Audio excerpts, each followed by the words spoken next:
Hello, তোমরা সবাই কেমন আছো? আজ আমি আমার ঠাকুমার মাটন রেসিপি তোমাদের বানিয়ে শেয়ার করব। ফার্স্টেই কড়াইতে তেল গরম করে আলুটা ভেজে তুলে নিয়েছিলাম।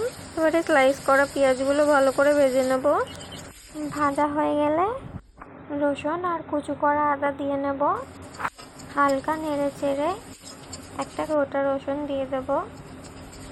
তোমরা হয়তো ভাবছো আমি রসুন দেওয়ার পরেও আবার গোটা রসুন কেন দিলাম। এখানে গোটা রসুনটা আমি ভাতের সাথে খাওয়ার জন্য দিয়েছি। এবার সব কিছু একটু ভালো করে নাড়িয়ে চাড়িয়ে আমি মাটনটা এতে দিয়ে দেবো। ঠিক একইভাবে মাটনটা কিছুক্ষণ কষিয়ে ঢাকা দিয়ে দেবো। 7 থেকে 8 মিনিট পর ঢাকনা সরিয়ে গুঁড়ো মশলাগুলো দিয়ে দেবো।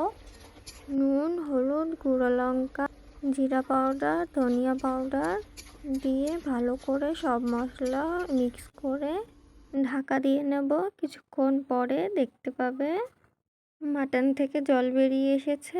এবারে গ্যাসের ফ্লেমটা হালকা বাড়িয়ে দিয়ে ভালো করে নেড়ে চেড়ে জলটা শুকনো করে স্লাইস করা টমেটোগুলো দিয়ে দেবো।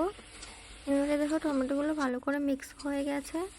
হালকা নেড়ে চেড়ে এবারে কড়াটা নামিয়ে নিয়ে কুকারে জল গরম করতে দিয়ে দেবো। জলটা ফুটে আসলে মাটনগুলো দিয়ে দেবো। মাটনের সাথে আলুটা দেবো না, আলুটা লাস্টে দেবো, নয়তো গলে যাবে। এখানে আমি 4 থেকে 5টা সিটি দেবো।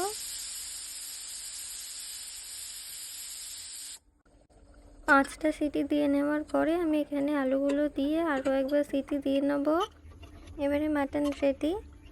আজকের ভিডিও এখানেই শেষ। Bye bye.